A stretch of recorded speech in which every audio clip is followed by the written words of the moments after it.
I'm Amy Cherry. This local news is a service of Flagler County's Toyota dealer, Beaver Toyota, here to wow ya. We're making this investment in our community. Advent Health Palm Coast is building a new 100-bed hospital in the city. Wally DeCino, Chief Operating Officer, calls it the biggest healthcare investment in Flagler County's history. We're going to be able to give better access for our community in Flagler County. This is a hospital that it's being designed with a pandemic in mind as well, in case in the future we have that. And we're also going to focus on orthopedics and more surgeries and another ER to support the growing needs in our county.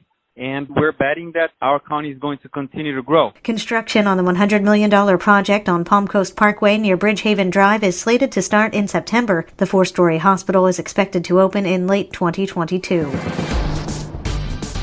Within 7 minutes, all of the appointments were taken. To say COVID-19 vaccine appointments are a hot commodity would be an understatement. Flagler County Emergency Management Director Jonathan Lord explains how the appointment slots were filled. And the first pot was people that would book online. The second group was people that would book by calling in. And the third group was people that were already on our callback list that we called back. Lord says they're still filling a void left by the state. The state controls the vaccine and the doses and the eligibility. And they're the ones actually administering it through their health department here in Flagler. So it does make sense that the state control the appointments as well. However, the vaccines arrived before state appointment system was available. We were hoping that the state would have rolled out their appointment system already. We were hoping it would have been for this week at the latest. However, that system has not been made available as of yet. Flagler County is still anticipating a round of second dose vaccines this Friday. There's no word yet on how much vaccine the county might receive for first doses next week.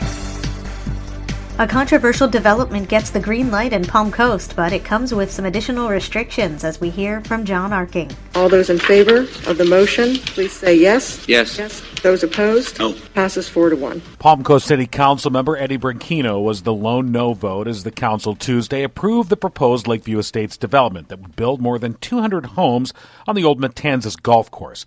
The vote followed a discussion by Councilman Nick Kloufis asking fellow Councilman Ed Danko about the construction distance. Danko then asked Michael Cimento, the developer's attorney, if he can be more specific. From what I'm understanding, the additional setbacks and additional criteria that goes into developing this track, kind of under the impression that even though it's a 100-foot distance here, that the actual as of construction distance would be over 100 feet. Is that our understanding as well? Is that where you're going, Councilman Danko? I'm getting that impression, but not anything specific. I'm getting there's some additional setbacks, and maybe it'll be 150 feet, but I don't think Mr. Cimento was you can't be very specific on this, correct? Just so I understand. Well, I mean, again, this is an agreement between the developer and the city. If you're asking, are we willing to consent to adding another 150 feet, the answer is no at this point in time. In the end, the required buffer on one of the tracks, Track 9, was expanded from 100 feet to 150 feet. For the WNZF Newsroom, I'm John Arkin.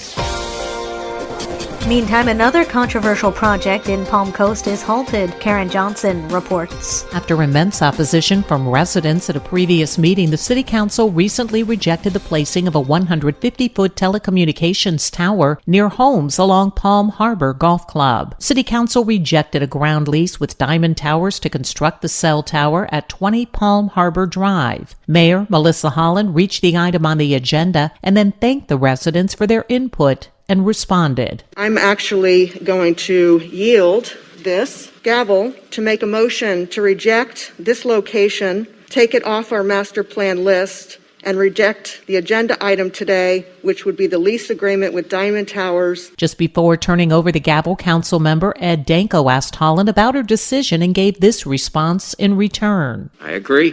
Roll was taken and the vote turned out to be unanimous. Mayor Holland. Yes. Councilmember Barbosa. Yes. Councilmember Danko. Yes. Councilmember Kloufis. Aye. Vice Mayor Branchino. Yes. Motion passes 5-0. Palm Coast residents began expressing their concern about the placement of the tower since December. For Flagler's Morning News, I'm Karen Johnson.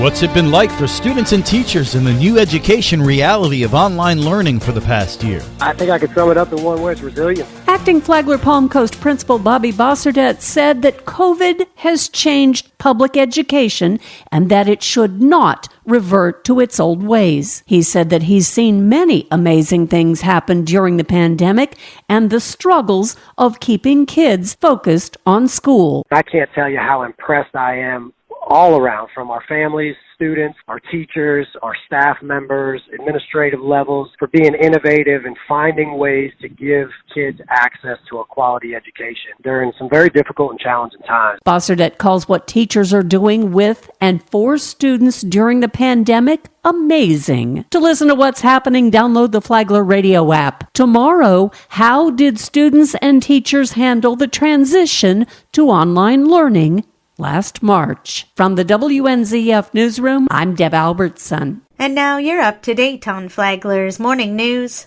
I'm Amy Cherry.